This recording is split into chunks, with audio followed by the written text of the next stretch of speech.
इस्लाम वालेक नाजरे में हूँ। एआई से इरसलान वकार और आप देख रहे हैं मेरा यूट्यूब चैनल इरसलान वकार चौधरी। आज की किस्त में जानिए, ये वो मरहला था जहां नेल्सन मंडेला की जिंदगी में सबसे भारी सवाल ने जन्म लिया। एक ऐसा सवाल जिसका जवाब आसान नहीं था और जिसका बोझ पूरी जिंदगी उठाना पड़ता है। बरसों की पुरामन जदोजहद 1960 में शारप वेल का कत्लेआम हुआ, जहां पुरामन एहतजाज करने वाले निहत्ते सियाफामों पर गोलियों की बारिश कर दी गई। दर्जनों लोग मौका पर ही मारे गए, सैकड़ों जख्मी हुए। ये वाकया सिर्फ एक सानहा नहीं था, बल्कि पूरी कौम के ज़मीर पर एक कारी ज़र्ब था। मंडेला ने जब ये मंजर देखा तो उनके अंदर कुछ टूट गया। वो जान गए कि रियासत अब ना कानून मानती है, ना इंसानियत, ना अखलाक। इसी वाकये के बाद अफ्रीकन 2019 नेशनल कांग्रेस पर पाबंदी लगा दी गई। तंजीम को गैर कानूनी करार दे दिया गया। रहनुमाओं को या तो जेल में डाल दिया गया या जेर जमीन जाने पर मजबूर कर दिया गया। ये वो लम्हा था जहां मंडेला के सामने दो ही रास्ते थे, या तो मुकम्मल खामोशी अख्तियार कर लें या फिर जदोजहद की नौयत बदल दें। ये फैसला उनके लिए आसान नहीं था, क्योंकि वो हमेशा तशद्दुद के खिलाफ रहे थे। मंडेला ने उस मरहले पर गहरा गौर व फिक्र किया। उन्होंने तारीख पढ़ी, दुनिया की तहरीकों का मुतालिया किया और खुद से ये सवाल किया कि जब एक रियासत खुद तशद्दुद को कानून बना ले तो क्या पुरामन एहतजाज अब भी मौसर रहता है। उनका नतीजा वाज़ेह था।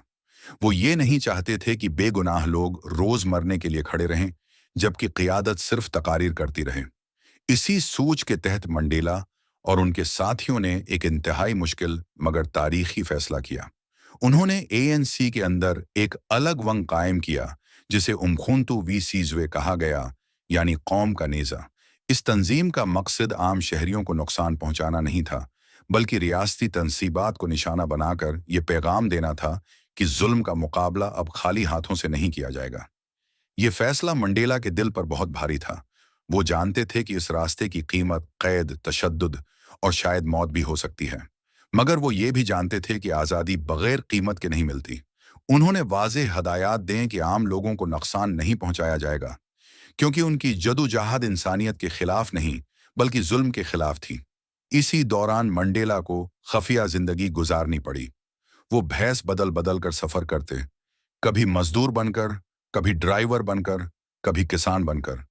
रियासत उन्हें ब्लैक पिंपरनेल के नाम से पुकारने लगी, क्योंकि वो हर जगह होते मगर पकड़े नहीं जाते थे। ये जिंदगी मुसलसल खौफ, तन्हाई और खतरे से भरी हुई थी, मगर मंडेला पीछे नहीं हटे।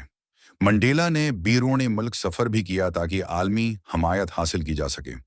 उन्होंने अफ्रीकी ममालिक में जाकर रहनुमाओं से मुलाकात की, फौजी और सियासी तरबियत हासिल की और दुनिया को बताया कि जनूबी अफ्रीका में क्या हो रहा है।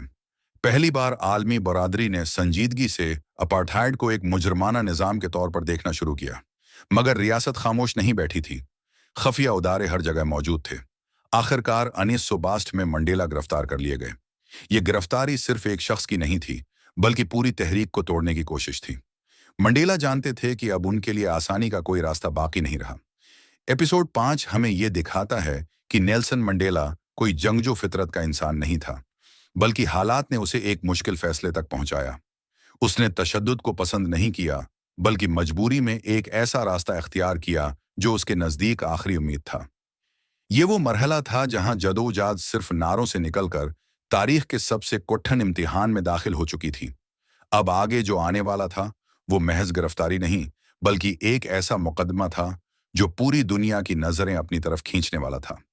एक ऐसा लम्हा जहां मंडेला को अपनी जिंदगी, अपने नजरिए और अपने जमीर का सबसे बड़ा दिफा करना था। अगली किस्त में हम देखेंगे कि रिवोनिया ट्रायल किस तरह नेल्सन मंडेला को एक कैदी से आलमी जमीर की आवाज बना देता है।